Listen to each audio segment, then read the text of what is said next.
সংক্ষিপ্ত আলোচ্য বিষয় সালাত আদায়ের সঠিক পদ্ধতি। আজকে আমরা আলোচনা করব মুসলিম জীবনে সালাতের কতটুকু গুরুত্ব রয়েছে। তার আগে আমরা জানব যে সালাত কাকে বলে, সালাত কি ইবাদত, সালাতের ইসলামে গুরুত্ব কি, সালাতের ফজিলত কি। আর যারা ইচ্ছাকৃতভাবে বা অলসতা করে অথবা কর্মব্যস্ততার কারণে সালাত পরিত্যাগ করে তাদের সারি বিধান কি। নারী এবং পুরুষের মধ্যে মৌলিকভাবে সালাতের কোনো ভিন্নতা আছে কি না, যদি থেকে থাকে তাহলে শরিয়াত কতটুকু সীমারেখা দিয়েছে।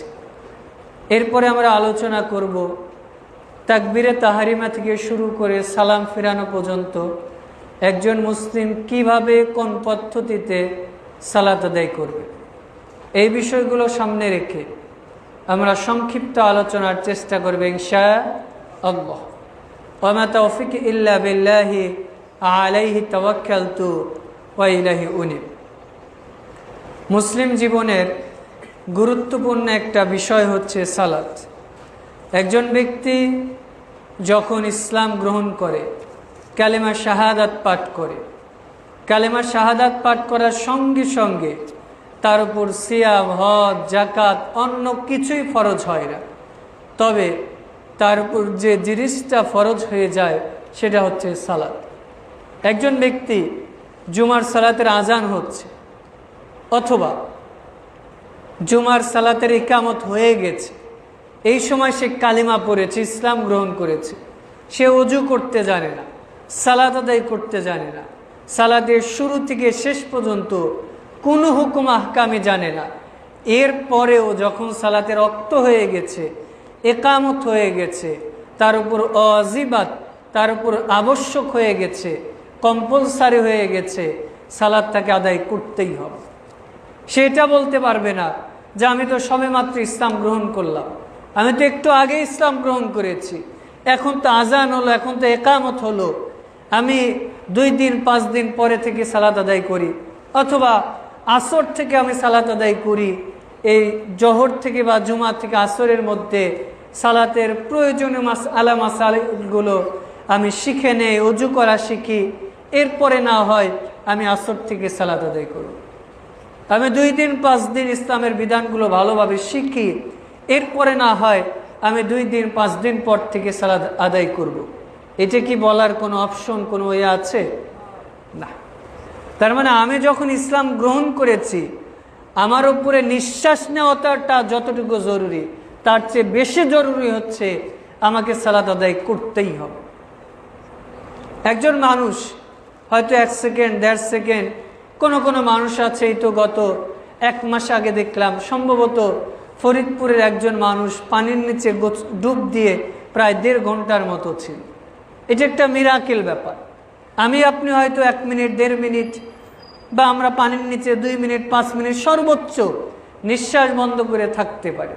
তো একজন মানুষ 1.5 ঘন্টা পানির নিচে নিঃশ্বাস বন্ধ করে থেকেছে।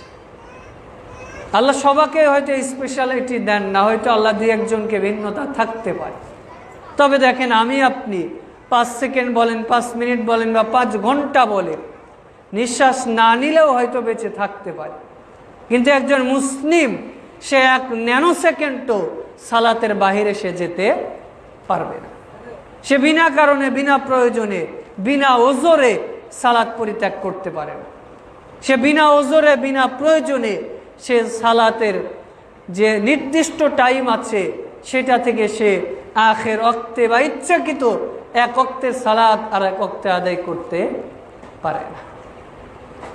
কারণ যারা সালাত আদায় করে না তারা তো জাহান্নামে যাবেই যাবে, যারা সালাতে অলসতা করে তারাও জাহান্নামে যাবে, আবার যারা সালাত আদায় করে মানুষকে দেখানোর জন্য এরাও জাহান্নামে যাবে বলি না আসবে।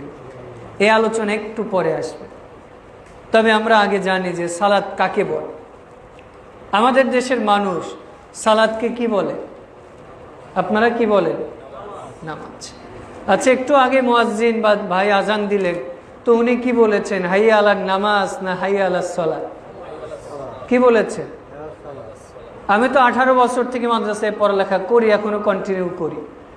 মানুষ শিক্ষার্থীদের পড়ালেখা করে। তো আমার 18 বছরের মাদ্রাসার জিন্দেগিতে কোরআন হাদিসে কোথাও আমি নামাজ শব্দ পাই না। কারণ নামাজ শব্দ কোরআন হাদিসে কই থাকবে? এটা তো ফার্সি শব্দ, এটা তো উর্দু, ফার্সি এবং বাংলার একটা যৌগিক শব্দ। এই শব্দটা আমরা কোথায় থেকে পাবো? ধরেন আমার নাম হচ্ছে শহীদুল্লাহ, আমার নাম কি? শহীদুল্লাহ। শহীদুল্লাহর বাংলা অর্থ হচ্ছে আল্লাহর রাস্তায় শহীদ হওয়া বা আল্লাহর সাক্ষী। অথবা আমি আরো একটু সহজে বলি যে আমরা সবাই হচ্ছে আব্দুল্লাহ, আমরা সবাই কি? আব্দুল্লাহ। তো এর মধ্যেও খাস করে অনেকের নাম আব্দুল্লাহ আছে না? তো কেউ যদি ধরেন আব্দুর রাকিব ভাইয়ের নাম হচ্ছে আব্দুল্লাহ, তো তার নামের অর্থ হচ্ছে আল্লাহর বান্দা। এইবার নয়ন ভাই বলছে যে এই আল্লাহর বান্দা, তো এখানেও তো আমরা অনেকেই আছি। তা আল্লাহর বান্দা কি শুধু তিনি না, আমরা সবাই? তা আল্লাহর বান্দা যখন বলবে তখন কি আমরা সবাই মনে করব যে হয়তো আমাদেরই ডাকছে? এমনটা মনে করব না? নাকি শুধু নির্দিষ্টভাবে উনিই মনে করবে যে আমাকে ডাকলো? কারণ মানুষকে হয়তো বুঝতে পারেন না, মনে হয় মানুষকে যখন আমরা ডাকি তখন আঞ্চলিক ভাষায় অথবা স্থান কাল দেশ ভেদে ওই নামটা কনভার্ট করে ওই এলাকার ভাষায় কি ডাকি? বুঝতে পারেন না? যে আব্দুল্লাহ বাংলা ভাষায় এটার অর্থ আল্লাহর বান্দা। তো আমরা কি এটার অর্থ এইভাবে বলবো যে এই আল্লাহর বান্দা? শহীদুল্লাহ আল্লাহ রাস্তায় শহীদ হওয়া, এই আল্লাহ রাস্তায় শহীদ, এইভাবে আমরা ডাকবো?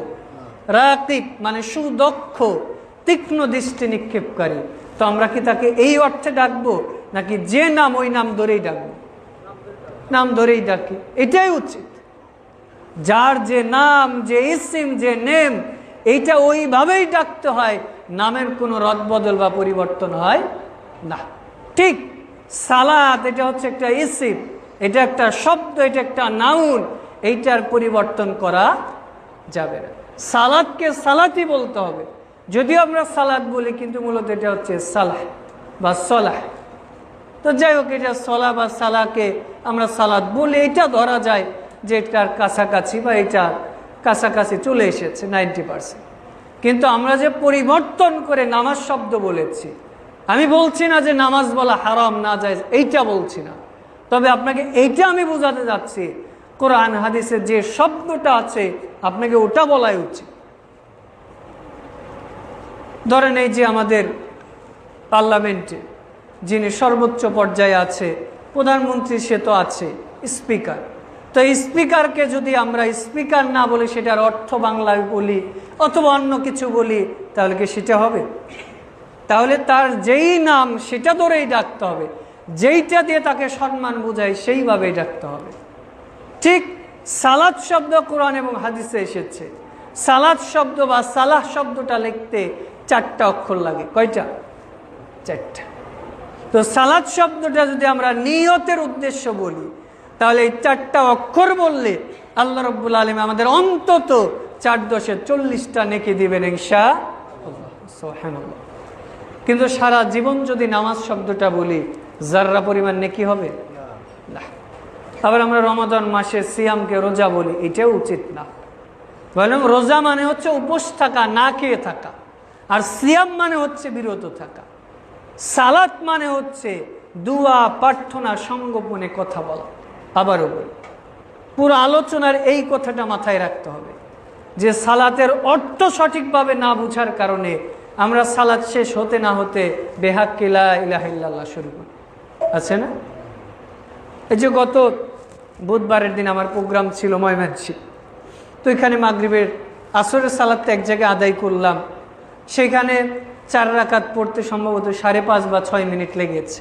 সূরা ফাতিহা কিভাবে পড়বে এটাই তো আমার মাথায় ধরে না। এরপরে মাগরিবে এক জায়গায় পড়লাম, কোনো রকমে সালাতটা তাদের সাথে পড়তে পারলাম। এরপরে সালাত শেষ হতে না হতে শুরু করে দিয়েছে। দেখেন এর কারণ কি? কারণ আমরা সালাতের অর্থ বুঝি না, এই জন্য সালাতের চেয়ে এইটাকে আমরা বেশি গুরুত্ব দিই। দেখবেন ও সালাতে 2 রাকাত 5 রাকাত শেষ করেছে, ফেল করেছে 2 রাকাত অথবা 1 রাকাত ফেল হয়েছে, তাড়াতাড়ি সালাম ফিরে মুনাজাতে শামিল হতে চায়। এমন লোক আছে না? খেয়াল করবে যে সালাম ফিরানোর একটু পরেই তো ইমাম মুনাজাত শুরু করবে, তো এবারও তাড়াহুড়া করে সালাত শেষ করে ওকে মুনাজাত ধরতেই হবে। কারণ ও সালাতের অর্থকে এইটা বুঝে না, ও সালাতের চেয়ে মুনাজাতের গুরুত্ব বেশি বুঝেছে। কি জন্য? ও মনে করেছে যে সালাতের মধ্যে হুজুর বাংলাতে অনেক কথা বলে, আব্বা আম্মার জন্য দোয়া করে, কিছু কিছু দোয়া আছে কমন পড়ে, তার মানে এই দোয়াটা গুরুত্বপূর্ণ দোয়া, এই দোয়া মিস করা যাবে না। অথচ সালাত অর্থই হচ্ছে মুনাজাত, সালাত অর্থই হচ্ছে গোপনে কথা বলা, সালাত অর্থই হচ্ছে কানে কানে ফিসফিসিয়ে কথা বলা। সালাত অর্থ যে মুনাজাত করা। রাসূলুল্লাহ সাল্লাল্লাহু আলাইহি ওয়াসাল্লাম সহিহ মুসলিমে সালাত অধ্যায়ে বলছে, যখন কোনো ব্যক্তি সালাতে দাঁড়ায়, ইনাজিউ রাব্বাহু, সে যেন তার রব প্রতিপালক আল্লাহর সাথে সংগোপনে কথা বলে, বলি সুবহানাল্লাহ। রাসূলুল্লাহ সাল্লাল্লাহু আলাইহি ওয়াসাল্লাম বলছেন, রাসূলের নাম শুনলে কি বলবো? সাল্লাল্লাহু আলাইহি ওয়াসাল্লাম। তিনি বলছেন যে যখন তুমি সালাতে দাঁড়াবে, তুমি না মনে করবে যে তুমি আল্লাহকে দেখতে পাচ্ছ। যদি তোমার ইমান একটু দুর্বলতা থাকে, তাহলে এইটা মনে করবা যে আল্লাহ তোমাকে দেখছে। হয়তো আমি যদি এইটা মনে না করতে পারি যে আল্লাহ আমার সামনে আছে, আল্লাহকে আমি দেখছি, কিন্তু এইটা মনে করতে হবে যে আল্লাহ আমাকে দেখছে। মাঝখানে একটা কথা বলি, যে আমরা অনেক সময়, বিশেষ করে এর আগে 1-1.5 মাস আগে খুতবা দিতে আসছিলাম, তখন এক ভাই একটা মাসালা জিজ্ঞেস করেছিলেন যে আমরা আল্লাহকে সিজদা করি নাকি আল্লাহর জন্য সিজদা করি। যদিও এই প্রশ্নটা ইউটিউবে অনেক ভাইরাল হয়েছে, এটা আমি যে মাদ্রাসায় আছি ওই মসজিদেই মূলত শাইখ প্রশ্ন উত্তর দিয়েছিলেন। তো ওইটা মূলত হচ্ছে, আমরা মূলত আল্লাহকে সিজদা করি না, বরং আল্লাহকে সিজদা করি না এইভাবে বলা যাবে না। মূলত আমরা আল্লাহর জন্য সিজদা করি, আর আল্লাহকে এই অর্থে সিজদা করি যে সিজদার মাধ্যমে আমরা আল্লাহকে পেতে চাই।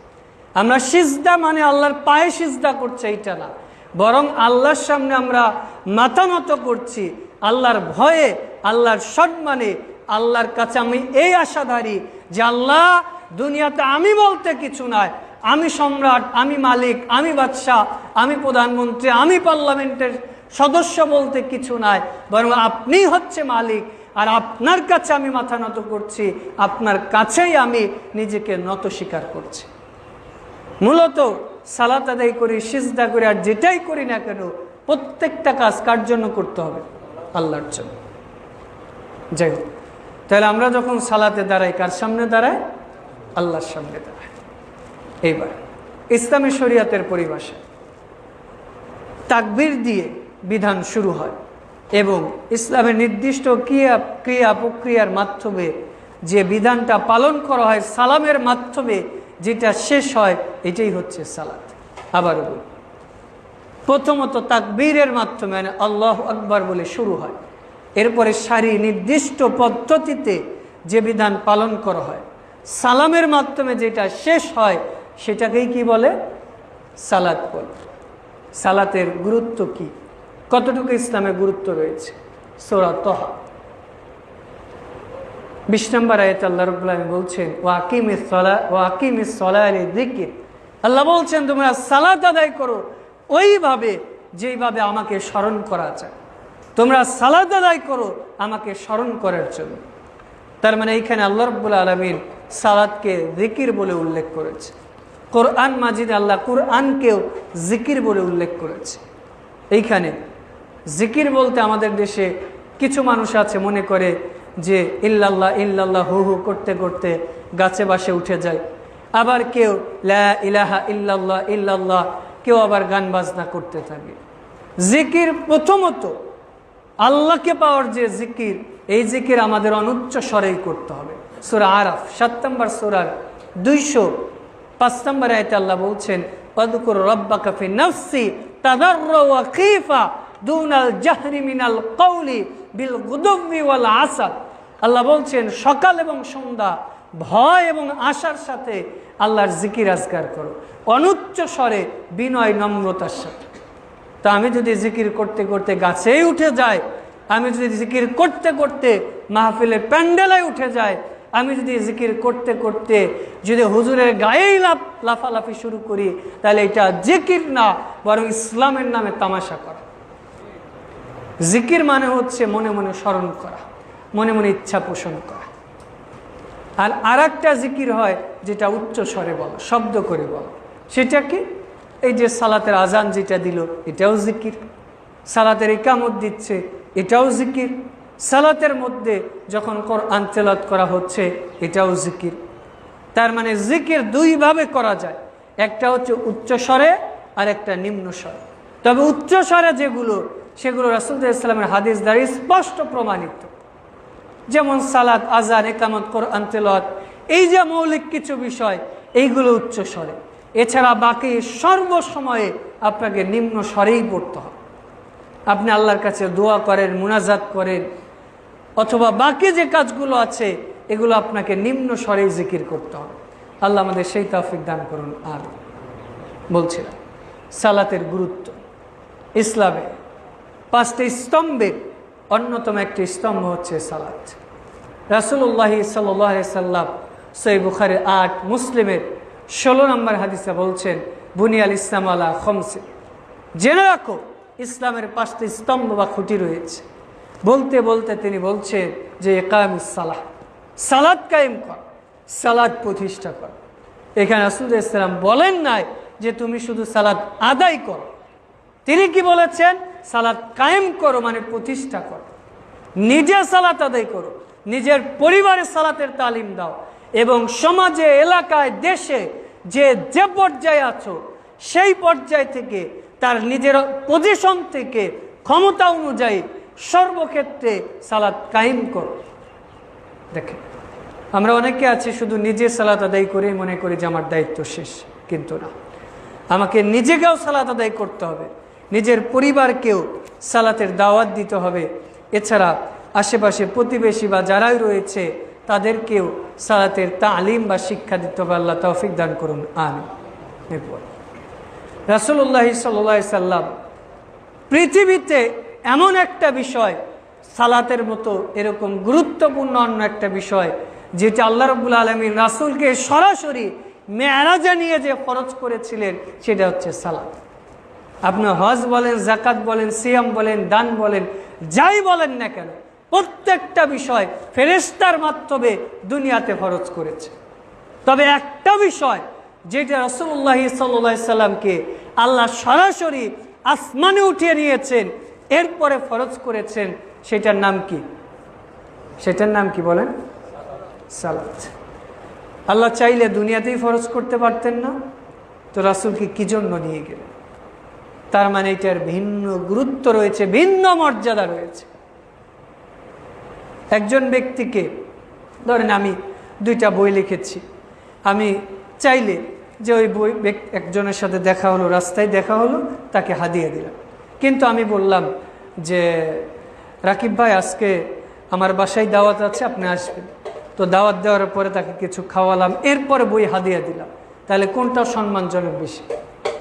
উদাহরণস্বরূপ বললাম, কোনটা? মানে যেটা বাড়িতে দাওয়াত করে খাওয়ালাম। ঠিক আল্লাহ রাব্বুল আলামিন বিভিন্ন স্পেশাল ফোর্সের মাধ্যমে বিভিন্নভাবে মিরাকেলভাবে তাকে আসমানে উঠে নিয়েছেন, নেওয়ার পর সমস্ত নবী রাসূলের সাথে দেখা সাক্ষাৎ করিয়েছেন, ইমামতি করিয়েছেন, জান্নাত জাহান্নাম দেখিয়েছেন।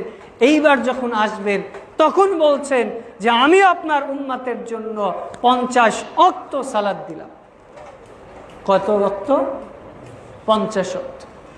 রাসূলুল্লাহ সাল্লাল্লাহু আলাইহি সাল্লাম যখন নিয়ে আসবেন, এইবার তাকে বলা হচ্ছে যে আপনি উম্মত এই 50 ওয়াক্ত আদায় করতে পারবে না, কমাতে কমাতে 5 ওয়াক্ত নিয়ে আসলেন। এরপর আল্লাহ বললেন যে হাফিজু আলাস সালাওয়াত, তোমরা সালাতকে হেফাজত করো, লিওয়াক্তিহা, টাইম মতো, সময় মতো।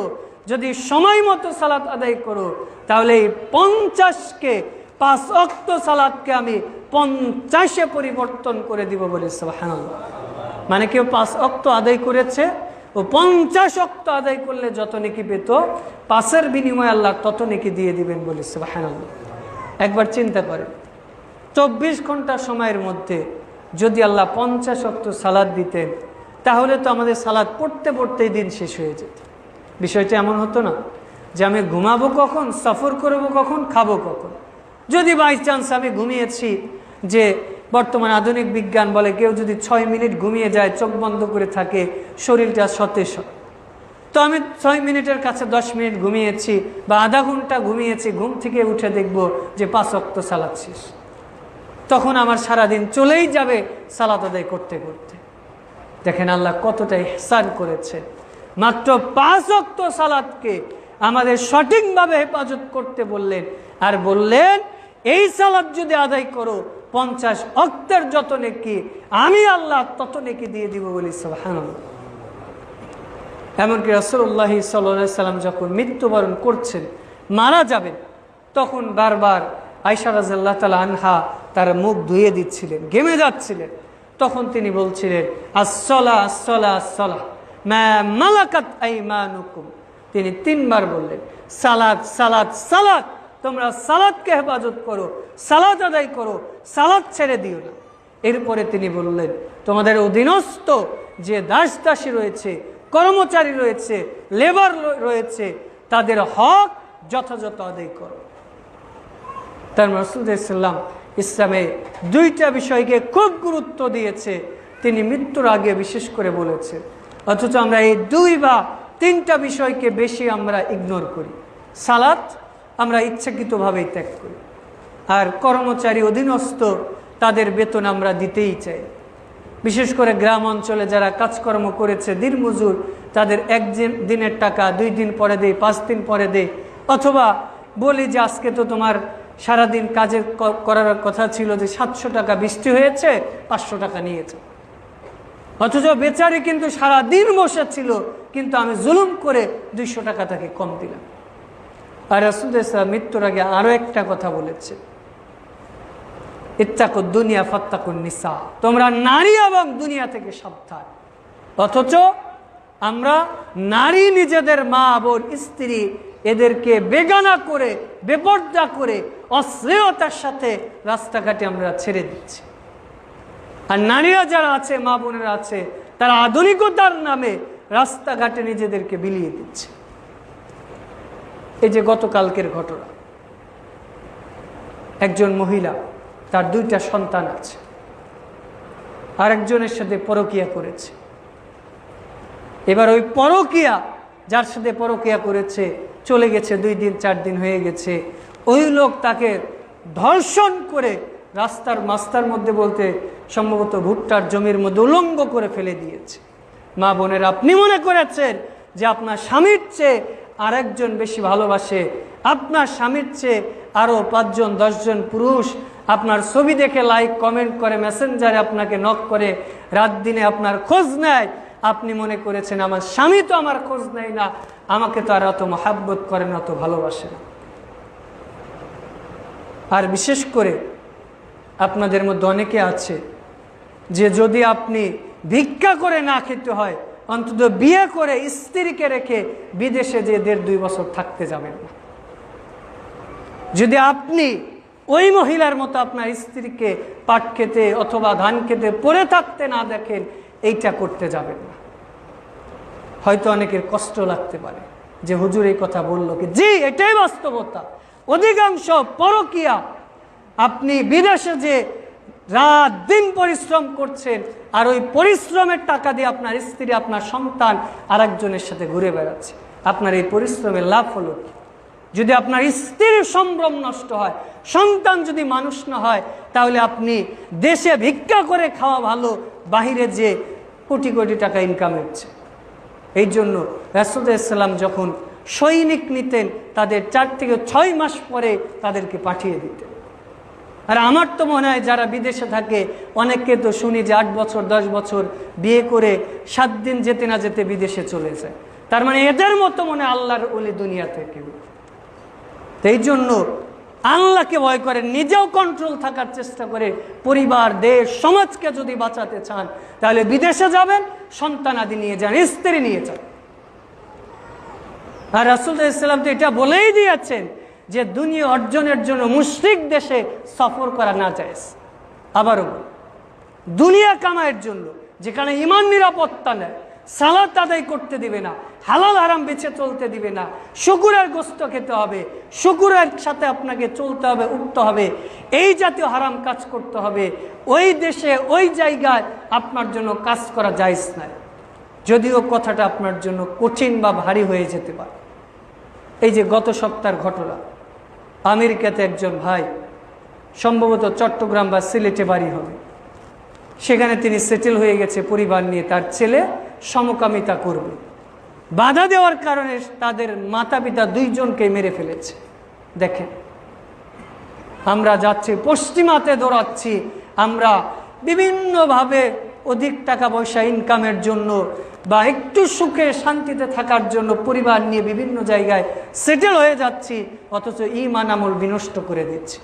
এই জন্য আপনাদের বলি যে যদি দেশের বাইরে যেতেই হয়, আপনার স্ত্রী, আপনার মেয়ে, আপনার ছেলে, আপনার মায়ের সম্ভ্রম ঠিক আছে কিনা এইটার আগে আপনাকে নিরাপত্তা দিতে হবে। আপনার ঈমান ঠিক থাকবে কিনা এইটার আগে আপনার নিশ্চয়তা দিতে হবে। অন্যথায় আপনি দেশেই থাকেন, দিনমজুর খেটে খান অথবা চকলেট বিক্রি করে খান, এরপরেও নিজের মা বোন স্ত্রীর সম্ভ্রম হারাবে না হয়তো ইনশাআল্লাহ। আল্লাহ আমাদের মা বোনদেরকে এবং আমাদেরকে ইসলামের বিধান, বিশেষ করে পর্দা এবং মাহারাম গায়রে মাহারামের বিধান মেনে চলার তৌফিক দান করুন, আমিন। বলছিলাম রাসূলুল্লাহ সাল্লাল্লাহু আলাইহি সাল্লাম সহিহ আবু দাউদ মিশকাতের 572 নম্বর হাদিসে বলছেন, মুরু আওলাদুকুম বিসসালাহ, তোমরা তোমাদের সন্তানদেরকে সালাতের জন্য আদেশ দাও, প্রশিক্ষণ দাও। ওহুম আবনাউ সাবিয়্যা সিনিন, যখন 7 বছর হবে তখন থেকে তাদের সালাতের প্রশিক্ষণ দাও। 7 থেকে শুরু করে 10 বছর পর্যন্ত, কোন কোন মুহাদ্দিস এই হাদিসের ব্যাখ্যায় বলছেন বালেগ হওয়া পর্যন্ত সালাতের প্রশিক্ষণ দাও। ওহুম আবনাউ 10 সিনিন, যখন 10 বছর হবে অথবা বালেগ হয়ে যাবে, এই সময় যদি সালাত আদায় না করে, এখন আর বাবা শোনা চলবে না। এখন সালাত আদায় না করলে ওকে লাঠি বিটা করে হলেও সালাতে নিয়ে আসতে হবে। আমরা অনেক অভিভাবক আছি, বলি যে হুজুর, আমি যদি চোখ ঘুরাই ডানে আমার ছেলে ডানে যায়, যদি বামে ঘুরায় আমার ছেলে বামে যায়, তো সালাত পড়ে না। তো কেমন আপনি অভিভাবক, চোখের ইশারায় আপনার ছেলে উঠে বসে কিন্তু আল্লাহর কথা, আল্লাহর ফরজ বিধান পালন করে না, তাহলে আপনার মতো ব্যর্থ পিতা দুনিয়াতে কেউ আছে বলে আমার মনে হয়। কারণ আপনি আপনার সন্তানকে ফরজ বিধানের তালিম দিতে পারেন নাই। ওকে সকাল হতে না হতে আপনি প্রাইভেটে পাঠাচ্ছেন, টিউশনিতে পাঠাচ্ছেন, কোচিংয়ে পাঠাচ্ছেন, কিন্তু সালাতের তালিম দিচ্ছেন না, সালাতের শিক্ষা দিচ্ছেন না। হয়তো আর 2 বছর, 20 বছর, 30 বছর পরে আপনার সন্তান আপনার গলাতে, আপনার ঘাড়েও চাকু বসাতে পারে। আপনার সন্তান আপনাকে বাড়ি থেকে ধাক্কা দিয়ে বৃদ্ধাশ্রমে পাঠাতে পারে, যদি তাকে সালাতের শিক্ষা, ইসলামের মৌলিক শিক্ষা না দিয়ে থাকে। এবার আসে সালাতের ফজিলত কি। রাসূলুল্লাহ সাল্লাল্লাহু আলাইহি ওয়াসাল্লাম বলছেন, কারো বাড়ির সামনে দিয়ে যদি একটা নদী প্রবাহিত, সে যদি ওই নদীতে 5 বার গোসল করে, তাহলে কি তার শরীরে ময়লা লেগে থাকবে? সাহাবীরা বলছে জি না। তখন তিনি বলছেন, কেউ যখন 5 ওয়াক্ত সালাতের আগে 5 বার ওযু করে, ওযুর পানি মাটিতে পড়ার আগে ওর যে সাগীরা গুনাহ রয়েছে, ছোট ছোট পাপ রয়েছে, আল্লাহ এগুলো সব ক্ষমা করে দেন, বলি সুবহানাল্লাহ। তিনি বলছেন, যখন কোনো ব্যক্তি রাফুল ইয়াদান করে, হাত দিয়ে যে ছোট ছোট পাপ করেছে, এগুলো আল্লাহ মাফ করে দেন, সুবহানাল্লাহ। যখন এই ব্যক্তি মাথা নত করে, রুকু করে, সিজদা করে, সে শরীরের অন্য অঙ্গ প্রত্যঙ্গ দিয়ে যে পাপ করেছে, বিভিন্ন বিধান পালনের কারণে সে পাপগুলো ঝরে পড়ে যায়, বলি সুবহানাল্লাহ। রাসূল সাল্লাল্লাহু আলাইহি ওয়াসাল্লাম বলছেন যে আমি 3টা জিনিসকে খুব বেশি ভালোবাসি, খুব বেশি পছন্দ করি। তার মধ্যে একটা হচ্ছে আতর, সুঘ্রাণ, সেন্ট, পারফিউম তিনি খুব পছন্দ করতেন। তবে পারফিউমের মধ্যে যদি অ্যালকোহল থাকে বা হারাম কিছু থাকে, ওই অ্যালকোহল বা ওই পারফিউম ব্যবহার করা জায়েজ। আপনি সাধারণ আতর ব্যবহার করতে পারেন। ধরেন এই যে আমার কাছে আছে এই জাতীয় আতর বা যে জাতীয় আতর, ফুলের ঘ্রাণ বা ন্যাচারাল যে আতর, এটি আপনি ইউজ করতে পারেন। বাজারে কিনতে পান বিভিন্ন যে সেন্ট আছে, সেটাও ব্যবহার করতে পারেন। তবে সেটা অ্যালকোহল ফ্রি কিনা সেটা আপনাকে আগে যাচাই বাছাই করতে হবে। যদি ওইটা ব্যবহার করে আপনি সালাতে আসেন বা অন্য বিধান পালন করেন, কবুল না হওয়ার সম্ভাবনা বেশি, কারণ অ্যালকোহল এটা নাজায়েজ, এটা হারাম। এরপরে দ্বিতীয়ত তিনি যেটা পছন্দ করতেন সেটা হচ্ছে নারী, মানে স্ত্রী। তিনি তার স্ত্রীকে খুব ভালোবাসতেন, স্ত্রীদের অনেক পছন্দ করতেন। এই জন্য রাসূল ইসলাম বলছেন যে তোমরা তোমাদের স্ত্রীদেরকে ভালোবাসো, তোমরা তোমাদের স্ত্রীর জন্য ব্যয় করো। তিনি বলছেন যে কোনো ব্যক্তি যদি দান করে যত নেকি পাবে, তার স্ত্রীর জন্য যদি কাপড় কিনে নিয়ে আসলো, ম্যাক্সি কিনে নিয়ে আসলো, অথবা অন্যান্য যে প্রসাধনী আছে বা খাওয়ার পণ্য আছে কিনে নিয়ে এসেছে, দান করলে যত নেকি তার জন্য যে ব্যয় করেছে তার জন্য ডাবল নেকি পাবে বলে সুবহানাল্লাহ। তবে অপব্যয় বা অপচয় করা যাবে, প্রয়োজন নেই।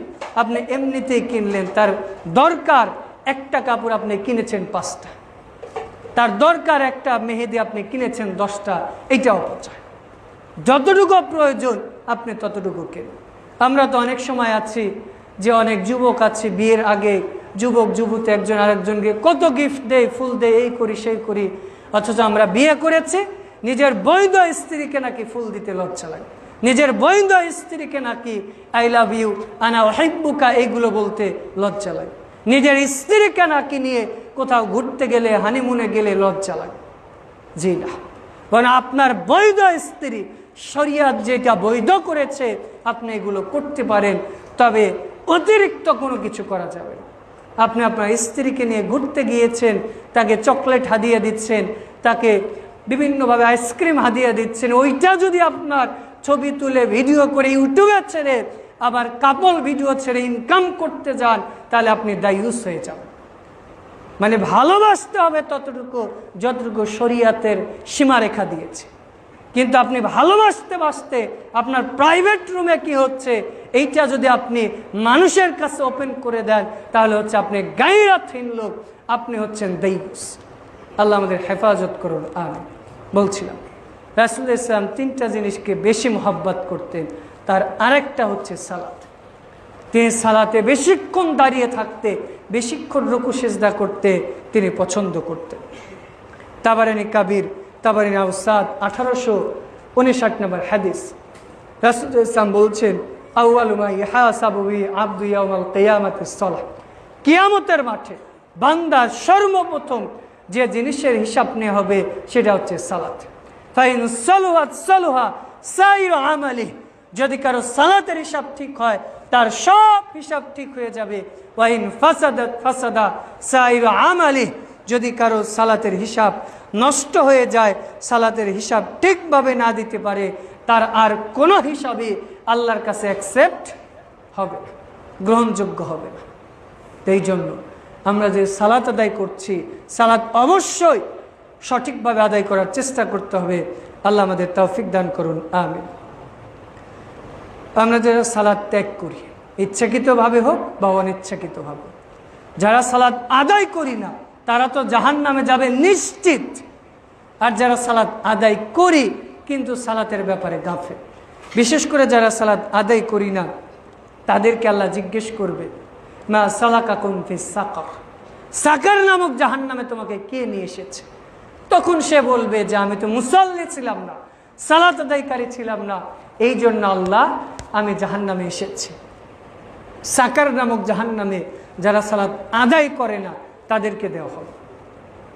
এইবার যারা সালাত আদায় করে কিন্তু সালাতের ব্যাপার উদাসীন, সালাত আদায় করতে হয় বিদায় করি, বয়স হয়ে গেছে, সালাত আদায় না করলে মানুষ কি বলবে, হাজি সাহেব হয়ে গেছি, সালাত আদায় না করলে মানুষ কি বলবে, মেম্বার চেয়ারম্যান হয়েছি, দেশের প্রধানমন্ত্রী হয়েছি, সালাত আদায় না করলে মানুষ কি বলবে, এই যে রিয়া অসমা লৌকিকতা, অথবা সালাত আদায় করে কিন্তু আসে সবার পরে, যায় সবার আগে, সালাত আদায় করে ঠিকই কিন্তু অক্তমতো আদায় করে, এদের সম্পর্কে আল্লাহ সূরা মাউনে বলছেন ফাওয়াইলুল, বলেন ফাওয়াইলুল মুসাল্লিন। তাহলে ধ্বংস কাদের জন্য? সালাত আদায় করে যারা তাদের জন্য, নাকি যারা আদায় করে তাদের জন্য? আদায় করে তাদের জন্য। তবে আদায় করার মধ্যে কাদের জন্য ধ্বংস? আল্লাযীনা হুম আন সালাতিহিম সাহুন, যারা সালাতের ব্যাপারে মনোযোগী নাকি উদাসীন? উদাসীন মানে সালাত আদায় করে কিন্তু মনোযোগ নেই, খুশু নেই, আল্লাহর ভয় নেই, এই সমস্ত লোকদের সালাত তাদের কোথায় নিয়ে যাবে? জাহান্নামে নিয়ে যাবে। অথচ রাসূলুল্লাহ ইসলাম বলছেন যে সালাত এমন একটি ইবাদত যার মাধ্যমে একজন মুমিন, একজন মুশরিক, একজন কাফেরের পরিচয় পাওয়া যায়। সহিহ মুসলিমের 256 এবং 57 নম্বর হাদিসে বলছেন, ইন্না বাইনা রাজুলি ওয়া বাইনা শিরক ওয়াল কুফরি তারকুস সালাহ, নিশ্চয় একজন মুমিন, একজন মুশরিক এবং কাফেরের মধ্যে ফারেক বা পার্থক্য হলো সালাত ত্যাগ করা। সহিহ মুসলিমের হাদিস, তিরমিজির 2610 নম্বর হাদিস, রাসূলুল্লাহ সাল্লাল্লাহু আলাইহি ওয়াসাল্লাম বলছেন, মান তারাকা সালাতা ফাকাদ কাফারা, যে ব্যক্তি সালাত ছেড়ে দিয়েছে ইচ্ছাকৃতভাবে, ফাকাদ কাফারা, সে ব্যক্তি কাফের হয়ে গেছে। আবারও পুরো খুতবা মনে না রাখলে এই হাদিসটা মনে রাখতে হবে। রাসূলুল্লাহ সাল্লাল্লাহু আলাইহি ওয়াসাল্লাম বললেন, যে ব্যক্তি সালাত ছেড়ে দিল সে মুসলিম আছে না কাফের হয়ে গেছে? এটা আমার কথা নাকি রাসূলের কথা? দেখেন, এই হাদিসটা আমাদের আলেম সমাজ সহজভাবে মানুষের কাছে উপস্থাপন করার কারণে আজকে মুসল্লিহীন মসজিদ হয়েছে। আলেমরা যদি এই হাদিসটা জোর গলায় বলতো যে সালাত আদায় না করলে মুসলিম থাকে না, তাহলে আমার মনে হয় যে বেনামাজির সংখ্যা অনেক কমে যেত। কারণ শাইখ সালেহ আল উসাইমিন এই হাদিসটা তার বই হুকমুত তারিকিস সালাহ, সালাত পরিত্যাগকারীর বিধান, এই হাদিসটা নিয়ে আসার পরে তিনি ইমাম আবু হানিফা রহিমাহুল্লাহর একটা কথা কোট করেছে। তিনি বলছেন, ইমাম আবু হানিফা রহিমাহুল্লাহ যারা নিজেকে হানাফি বলে দাবি করেন কিন্তু সালাত আদায় করেন না, সালাত আদায় না করলে কেউ হানাফি হতে পারে, আহলে হাদিস হতে পারে? সালাত আদায় না করে কেউ নিজেকে আহলে হাদিস, হানাফি, শাফি, হাম্বলি পরিচয় দিয়েই কি জান্নাতে যেতে পারবে? না। ইমাম আবু হানিফা রহমাতুল্লাহ বলছেন, কেউ যদি ইচ্ছাকৃত সালাত ত্যাগ করে ওকে তাওবা করতে হবে, ওকে তাওবা করে আবার ইমান নবায়ন করতে হবে। ইমাম শাফি রহমাতুল্লাহ বলছেন, কেউ যদি ইচ্ছাকৃত সালাত ত্যাগ করে ওকে শুলে চড়াতে হবে, ও যে তাওবা করে ফিরে আসে তাহলে ভালো কথা, যদি ফিরে না আসে ওকে শুলে চড়াতে হবে অথবা ওকে রজম করে ওকে হত্যা করে ফেলতে হবে। দেখেন সালাত কত গুরুত্বপূর্ণ ইবাদত। আজকে যদি আমাদের শাসকরা বলে দিত আগামী ওয়াক্ত থেকে যে সালাত আদায় না করবে তাকে পানিশমেন্ট দেওয়া হবে, আগামী ওয়াক্ত থেকে যে সালাত আদায় না করবে তাকে জেলে ভরা হবে, আগামী ওয়াক্ত থেকে যে সালাত আদায় না করবে তাকে আর্থিক দণ্ড দেওয়া হবে, তাহলে দেখবেন মানুষ আল্লাহর ভয়ে হোক অথবা শাস্তির ভয়ে হোক পরের দিন হয়তো মসজিদে, পরের ওয়াক্ত থেকে মসজিদে জায়গাই হতো না। সৌদি আরব নিয়ে আমরা অনেক গালিগালাজ করি, দেখবেন আজান হয়ে গেছে, যার যার মতো দোকান ওইভাবে রেখে সালাতের জন্য চলে যাচ্ছে। কারণ রাষ্ট্রীয় ফরমান, সালাত তোমাকে আদায় করতেই হবে, অন্যথায় তুমি সালাতের সময় রাস্তাঘাটে থাকতে পারবে। আর আমাদের এমন একটা অবস্থা, আমরা দুনিয়ার সব করি কিন্তু সালাত আদায় করার সময় পাই, ওইটা একটু কেউ অফ করে আসে। এই জন্য আমাদের সালাত যথাযথ টাইম মতো আদায় করার চেষ্টা করতে হবে। আল্লাহ আমাদের তৌফিক দান করুন, আমিন। এবার আমরা আসি যে সালাতে নারী পুরুষের কোনো ভিন্নতা বা পার্থক্য আছে কি না। আমাদের দেশে অনেকে আছে যে নারীর জন্য সালাতের এই হুকুম, এখানে হাত বাঁধবে, ওখানে হাত বাঁধবে, পুরুষ এখানে বাঁধবে, কিন্তু নারী পুরুষের সালাতের আদৌ ভিন্নতা আছে কি না। রাসূলুল্লাহ সাল্লামকে এইটা বলেছেন সহিহ বুখারীর 631 নম্বর হাদিস, সাল্লু কামা রাআইতুমুনি উসাল্লি, তোমরা সালাত আদায় করো ওইভাবে যেভাবে আমাকে দেখছো। তার মানে তিনি হয়তো এটা বলেছে, পুরুষেরা যারা আছো আমাকে দেখে দেখে পড়ো, আর নারীরা যারা আছো আয়েশাকে দেখে দেখে পড়ো, এমন বলেছে নাকি? তিনি নারী পুরুষ উভয়কে লক্ষ্য করে বলেছেন, সাল্লু, তোমরা সালাত আদায় করো। তিনি আদেশ করেছে, আমর অর্ডার করেছে, সালাত আদায় করো। কিভাবে?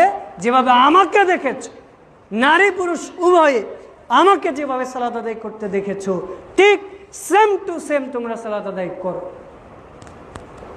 নারী পুরুষের সালাতের কিছু ভিন্নতা আছে। তার মধ্যে প্রথমত যেটা, পুরুষেরা সালাতের মধ্যে মুখ খোলা রাখা জরুরি, তবে নারীরা সালাতের মধ্যে মুখ খোলা রাখতে পারবে, ঢেকেও রাখতে পারে। যদি দেখে যে গায়রে মাহরাম পুরুষ আছে, সেক্ষেত্রে নারী মুখ ঢেকে রাখতে পারে। কিন্তু পুরুষ যারা আছে আমাদেরকে অবশ্যই জরুরত সালাতের মধ্যে এই মুখটা, ফেসটা খোলা রাখতেই হবে। দ্বিতীয়ত, সালাতের ক্ষেত্রে পুরুষ মানুষ জামা কাপড় গোটানো, প্যান্ট গুটিয়ে রাখা অথবা অন্য অন্য জামা কাপড় অনেক সময় আমরা গুটিয়ে রাখি গরমের সময়, এইভাবে এগুলো জায়েজ না। তবে নারীরা তাদের চুল বেনি করে রাখতে পারে, চুল গুটিয়ে রাখতে পারে। সালাতের মধ্যে যদি ইমাম ভুল করে ফেলে তাহলে পুরুষ যারা আছে তারা ইমামকে লোকমা দেবে, হয়তো আয়াত ছুটে গেছে ওই আয়াতটা বল, অথবা ভুল করেছে সুবহানাল্লাহ বল। আমাদের দেশের মানুষ তো ইমাম ভুল করলে কি বলি আমরা? আল্লাহ আকবার। আবার কেউ আছে ওঠার সময় আল্লাহ আকবার, নামার সময় সুবহানাল্লাহ না। ইমাম ভুল করলে আমাদের কি বলতে হবে? সুবহানাল্লাহ বলতে হবে। পুরুষ ভুল করেছে ইমাম, যারা পুরুষ মুসল্লি তারা সুবহানাল্লাহ বলে। পিছনে মহিলা আছে হাজার হাজার, সামনে পুরুষ আছে, কেউ ভুল ধরতে পারে না। পিছন থেকে মহিলা ভুল ধরতে পেরেছে, সূরা ফাতিহার হয়তো আয়াত ভুল করেছে, এরপরে মহিলাকে মুখ দিয়ে উচ্চারণ করে বলতে পারবে? কি করবে? হাতে তালি দিবে। হাতে তালিটা কিভাবে দিবে? ধরেন নারীদের তো হাতে যখন এইভাবে তালি দেয়, হাতের তাদের কোমলতা আছে, এটার কারণে হয়তো পুরুষের অন্তরে চিন্তা ভাবনা আসতে পারে, বাস হাত তালি দিল, সাউন্ডটা তো সুন্দর, বা এরকম কিছু চিন্তা করতে পারে। এই জন্য রাসূলুল্লাহ ইসলাম কি বলছেন?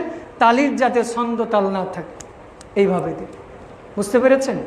মানে উল্টো দিকে তালি দিবে, যাতে তালির যে একটা স্বাভাবিক ধরন বা শব্দ, এইটা যাতে না থাকে। এরপর সালাতের মধ্যে যখন মহিলারা ইমামতি করবে, আমরা তো পুরুষেরা যখন ইমামতি করি পুরুষ আসি সামনের কাতারে, আর সাধারণ মুসল্লি যারা পেছনের কাতারে আসে। কিন্তু মহিলা যখন ইমামতি করবে, মহিলা পুরুষ বরাবর মানে অন্য যারা মুসল্লি, মহিলা মুসল্লি আছে তাদের বরাবর একই সাথে একই কাতারে দাঁড়াতে হবে। তার জন্য অতিরিক্ত কোনো কাতার করতে হবে। এই যে আমি এখানে দাঁড়াবো, কিন্তু মহিলা যদি ইমাম হতো তিনি কি করতেন? এইখানেই দাঁড়াতেন, ইমাম মুসল্লি একই সাথে। এরপরে পুরুষ ইমাম খুতবা দিতে পারে, কিন্তু মহিলা ইমাম খুতবা দিতে পারে না। মহিলারা জেলায় জেলায় যে তাবলিগ করতেও পারে না। যারা তাবলিগের নামে, বিভিন্ন নেশাবের নামে বাড়ি বাড়ি যে মা বোনেরা তাবলিগ করে বেড়ায়, এইটা শরিয়ত পদ্ধতি না। রাসূলুল্লাহ সাল্লামের ইসলামের ইতিহাস থেকে আমরা এমন কোনো ইতিহাস পাই না যে আয়েশা রাদিয়াল্লাহু তাআলা আনহা, হাফসা গিয়েছে ইয়ামানে গিয়েছে ইসলাম প্রচার করতে, বরং সাহাবীরাই আসতেন তার কাছ থেকে দিন শিখতে। যদি এমন হয় মহিলা মাদ্রাসা আছে বা মহিলাদের, সেইটা ভিন্ন কথা, কিন্তু ওয়াজ মাহফিলের নামে প্যান্ডেলস করে, ক্যামেরা দিয়ে ভিডিও করে, ইত্যাদি ইত্যাদি যে করা হচ্ছে, এগুলো সব জাহেলিয়াত, এগুলো সব কিয়ামতের আলামত। এইগুলো হচ্ছে মৌলিকভাবে সালাতের বিধান, মানে নারী এবং পুরুষের ভিন্নতা। এছাড়া সালাতের শুরু থেকে শেষ পর্যন্ত নারী পুরুষের সালাতের আর কোনো ভিন্নতা নেই। এরপর সালাত বাতিল বা নষ্ট হয়ে যায়। সালাতের মধ্যে কেউ যদি অতিরিক্ত নড়াচড়া করে, আমলে কাসির যেটা বলে, অতিরিক্ত নড়াচড়া বলতে একটা আছে স্বাভাবিক, এটার কারণে হয়তো নেকি কম পাবে। কিন্তু কেউ যদি এমন নড়াচড়া করে যার কারণে মনে হচ্ছে যে সালাতের বাহিরে চলে গেছে, এইটার কারণে সালাত নষ্ট হয়েছে। পেশাব পায়খানার দাঁত দিয়ে যদি কোনো কিছু নির্গত হয়, সালাত নষ্ট হয়েছে। তবে যদি যারা প্রচণ্ড গ্যাসের রুগী, অজু করতে করতে অজু নষ্ট হয়ে যায়, এদের জন্য সারি বিধান, সালাতের আগে অজু করবে, সালাত শেষ পরবর্তী সালাতের জন্য আবার অজু করবে। অথবা তার জন্য মুহাদ্দিসগণ বলছেন যে সে চাইলে জোহর আসর একবারে পড়ে নেবে, একই অজু করবে, 2 ওয়াক্ত একবারে পড়ে নেবে, যাদের প্রচণ্ড গ্যাসের সমস্যা তাদের। কিন্তু যারা এমনিতেই হালকা পেটে সমস্যা অথবা শীতের কারণে অজু নষ্ট হয়েছে, তাতে কি হয়েছে, ওই অজু দিয়ে সালাত পড়ব, এতে কিন্তু সালাত হবে, সালাত বাতিল হয়েছে। এরপরে সালাতের মধ্যে কেউ যদি কোনো কিছু খেয়ে ফেলে, উচ্চস্বরে হাসি দেয়, কথাবার্তা বলে ফেলে, তাহলে সালাত নষ্ট হয়ে যায়। কিন্তু সালাতের মধ্যে হয়তো কারো ফোনে কল এসেছে, ফোন অফ করতে পারে, হয়তো সামনে লাইট আছে, লাইট বা ধরেন এখানে মোটরের সুইচ আছে, মোটর ঘুরে গেছে, সামনে এগিয়ে এসে সে সুইচটা অফ ডাউন করতে পারে। আয়েশা রাদিয়াল্লাহু তাআলা আনহা বলছেন যে আমি ঘরে সালাত আদায় করছি, তো রাসূলুল্লাহ সাল্লামের সালাতের জায়গার মধ্যে আমি পা দিয়ে দিয়েছি, তখন তিনি কি করলেন, আমার পাটা সরিয়ে দিয়ে তিনি আর একটু সরে গেলেন। এমনকি অন্য রেওয়ায়েতে রয়েছেন যে তিনি ঘরের দরজা পর্যন্ত খুলে দিয়েছে। সুবহানাল্লাহ। মানে এইটা নয় যে আপনি সালাতে অন্য অন্য কাজকর্ম করতে পারবেন, সাধারণ যেগুলো করলে অন্যের কষ্ট হয় না বা সালাতের বিনষ্ট হচ্ছে এমন কিছু বোঝা যায় না। ফোন এসেছে, আপনি যদি ফোন অফ না করেন আরও 10 জনের কষ্ট হবে না, সালাত নষ্ট হয়ে যেতে পারে। তো এই জন্য ফোন আসার সঙ্গে সঙ্গে ফোন অফ করে দিতে হবে। আল্লাহ তৌফিক দান করুন, আমিন। এবার আসবো আমরা যে সালাত কিভাবে আদায় করতে হয়, সংক্ষিপ্তভাবে আমরা সালাতের পদ্ধতি আদায় করব। তবে মা বোন যারা রয়েছেন তাদের ক্ষেত্রে রাসূল ইসলাম বলছেন ওই নারীর সালাত আল্লাহর কাছে পৌঁছায় না। কোন নারী? যে নারী সালাত আদায় করে কিন্তু তার স্বামী তার উপর নাখুশ, মানে তার স্বামী রাতের বেলা তাকে ফিজিক্যাল সম্পর্ক করার জন্য ডেকেছে, আসে না। তার স্বামী তাকে এই কাজটার কথা বলেছে, সে শোনে না। মানে যে কোনো কারণে তার স্বামী তার উপর নাখোশ, অসন্তুষ্ট, এই নারী সারা দিন রাত সালাত আদায় করলে ওই সালাত আল্লাহ কবুল করবেন না। এই জন্য মা বোনেরা, আপনাদের দুনিয়াতে যদি কাউকে সিজদা করা জায়েজ হতো তাহলে আপনার জন্য স্বামীকেই সিজদা করা জায়েজ হতো।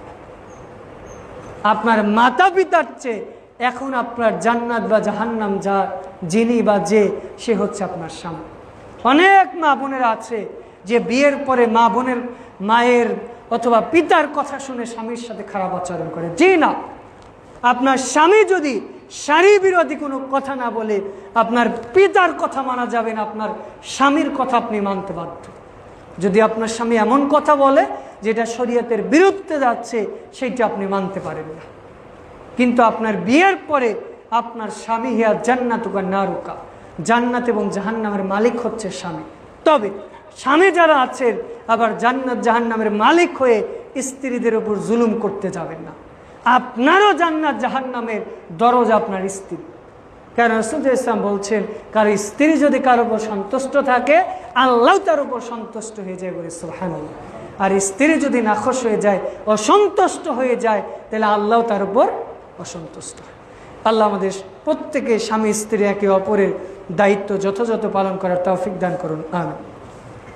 এবার আসি আমরা সালাত কিভাবে আদায় করব। প্রথমত সালাতের আগে আমাদের নিয়ত করতে হবে। নিয়ত আমাদের পড়তে হবে না, নিয়ত করতে হবে। না হয়তো নুসল্লিয়ান অথবা ইন্নী ওয়াজ্জাহাতু যে দোয়াগুলো জায়নামাজের দোয়া বা ইত্যাদি ইত্যাদি বলি, এগুলো কিছুই বলতে হবে না। বরং আপনি বাড়ি থেকে উজু করে বের হয়েছেন, সালাতের জন্য বের হয়েছেন, এটাই নিয়ত। এইবার মসজিদে এসেছেন, মসজিদে প্রবেশের দোয়া আল্লাহ মাফতাহলি আবওয়াবা রহমাতিক, ডান পা দিয়ে প্রবেশ করবেন।